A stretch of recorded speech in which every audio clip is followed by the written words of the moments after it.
Alright, guys, Raw isn't completely over yet. It's actually playing in the background. But I've seen enough to actually have something to say about this Raw. I am doing my best not to rant, but I make no promises here. Now, last week's Raw was great. It really did a good job in promoting Money in the Bank, which is what Raw is supposed to do, promote the pay per view. Now, sure, we had a 6-man tag match with all the competitors in the Money in the Bank ladder match. But here's the kicker here. There's been a whole lot of stuff for tonight's Raw that made zero sense. Sure, you had Stephanie coming out. Sure, you had Shane coming out for the opener.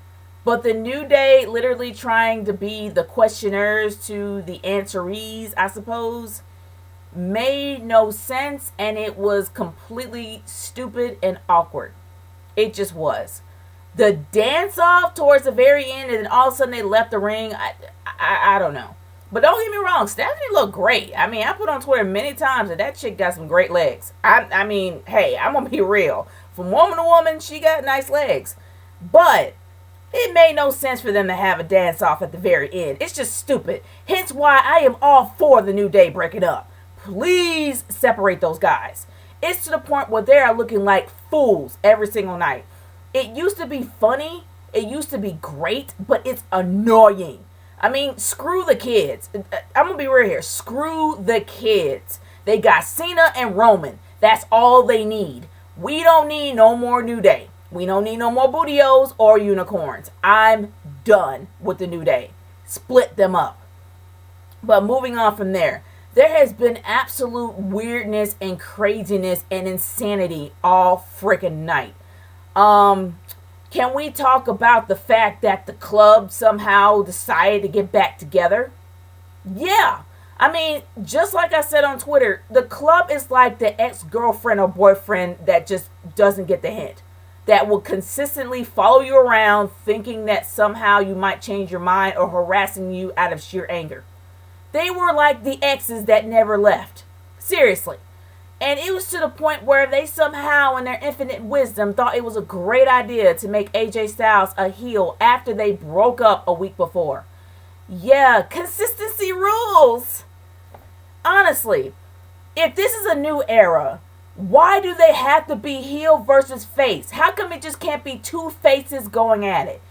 People wanted this. They wanted Cena versus AJ. They liked AJ for who he was. They didn't have to make him a heel to go back to the club because, number one, he doesn't need the club to win. He's made that clear throughout his entire career.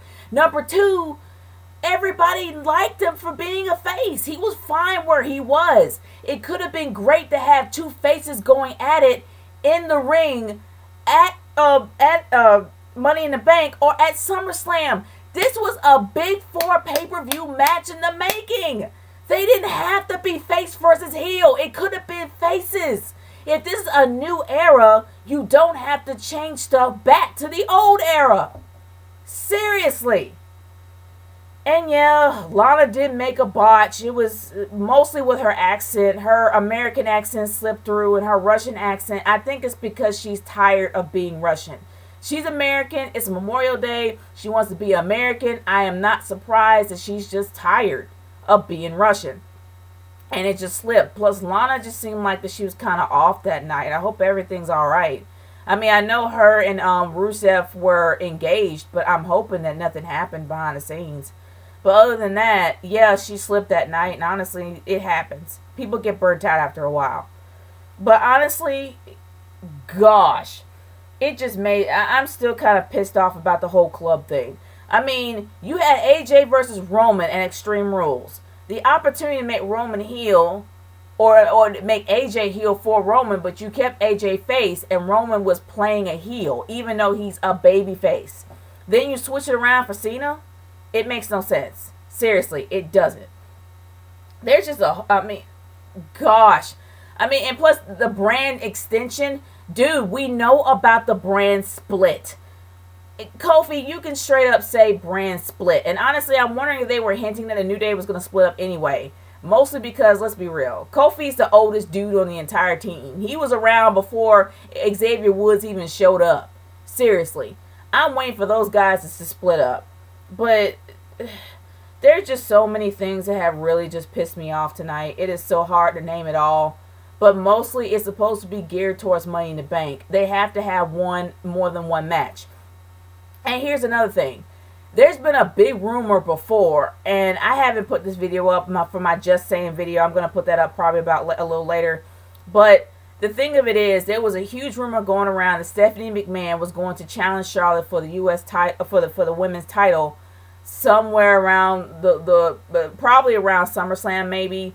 But the thing of it is that you had Stephanie yelling at Charlotte for things that she has done for the past decade. She has literally belittled her father to the point where it was just ridiculous. From pretty much going through with a marriage with Triple H, slapping her dad countless times, embarrassing him on more than one account. Yeah, it's like the pot calling the kettle black. So for her actually screaming at Charlotte, I was actually looking for her to turn back into a heel. Seriously, I was looking for Stephanie to go back into her heel run, or maybe her passive aggressive, or maybe her aggression, like, I don't know, maybe her passiveness in front of people, but her aggression of a heel behind the scenes. I was waiting for her to actually be a heel towards Charlotte. But instead, she yelled at her, which really makes no sense. And can we talk about how, I mean, I actually thought it was pretty funny how how Cole was talking about she has such an athletic background, especially after when she body slammed on her. Yeah, she has a bit of a jiggle, and I was wondering whether or not Cole spotted that and tried to save it and be as PG as he could. I thought that was kind of funny because we all know what Cole was thinking. But on the real, Dana Brooke is extraordinarily great. She's not ready to be the number 2 heel in the Divas division, but from what I've heard, that people actually on Twitter were talking about how much they missed the Bellas.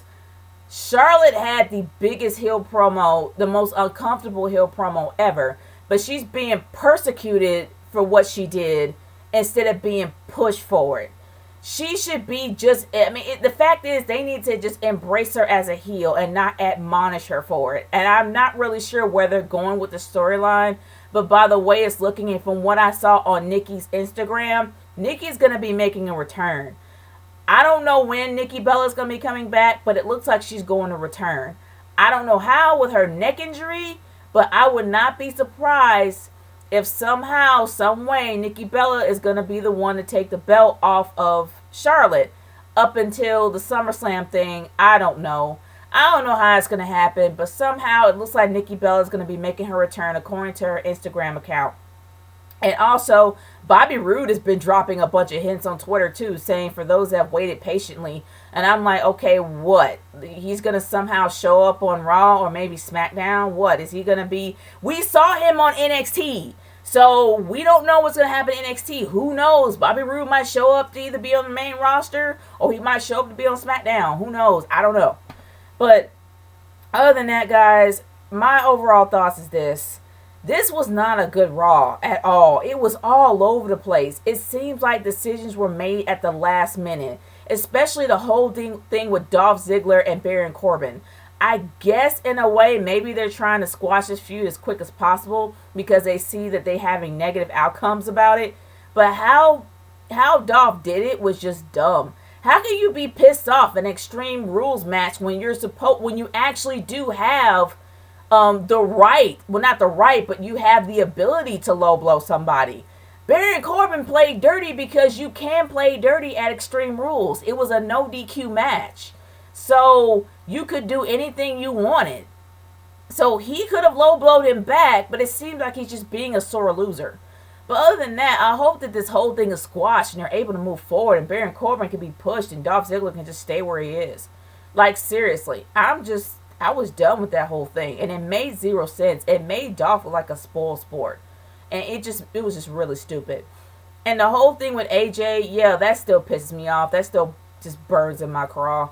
But honestly, y'all, happy Memorial Day to you guys, especially those in Canada, even though somehow they had a bunch of Americans making fun of Sami Zayn for being Canadian. Ha ha ha ha. Yeah, on this patriotic day. But I will say that the highlight of the night definitely was John Cena. For those that hate on John Cena multiple times for being John Cena gave the best promo of the entire night. I got mad respect for a guy who stays true to who he is. And this is a guy that is the most hated, okay, the second most hated guy in the WWE. He literally commanded the crowd. People were like, oh, the crowd is dead. No, the crowd was listening. The fact of the matter is, everybody in Green Bay, Wisconsin was quiet when he was talking. That is rare, especially if you are not liked. That shows that people are starting to really respect Cena, and I embrace that. I really do. He gave the best promo of the entire night. And AJ Styles, that should have been between him and John Cena. It should not have broken out at that point. If he was supposed to be a heel, should have stayed a heel last week. But as you can see, that's something I'm really pissed off about, and I'm trying not to make it a rant, but hey, it's a rant. This was not a good Raw. Especially if you have so many things that's going on. You want to have a good build going up to Money in the Bank. But half the things that have happened tonight never built up to it. And also, before I forget, can we talk about Enzo and Cass? What the heck is going on with Enzo? Is he channeling his Sid Vicious? Everything that comes out of his mouth makes no sense. It's literally like he has so much beat but no timing. The guy cannot, I don't know, he can't put together a promo and just have it all make sense. It's just blah, blah, blah, blah. That's pretty much what it is. And yeah, people keep saying that Enzo is on something. He's like cocaine personified, but I've never taken cocaine, so I have no idea how you feel when you're on it. But the one thing I do know is thumbs up. Thumbs up with Enzo. I don't know, but maybe Enzo, I can't say that Enzo has a gift of gab. Because Enzo cannot put two sentences together and have them make sense. And I don't know what was going on with Big Cass. And the whole cheese thing was cheesy. No pun intended. It was freaking cheesy. Ugh. But guys, I'm just going to cut this thing short. I've already talked way too long about some of this. And I'm just going to be real. This was garbage. This was not a good Raw at all. This was bad. Leading on up to Money in the Bank, which is about, 3 weeks away? You want to have a good build to some of these matches, and so far we only have 2. You want to have a good build going up to your pay-per-view, and they did not do a good job at it. I am hoping that next week is going to be different, but right now, I do not know. But y'all, I want to hear your thoughts. Leave it in the comments below. I am done talking about this Raw. It is garbage. I am finished, finito, and I'm out of here. I will see y'all later. Ninja Girl 30 signing off. Peace out. Later.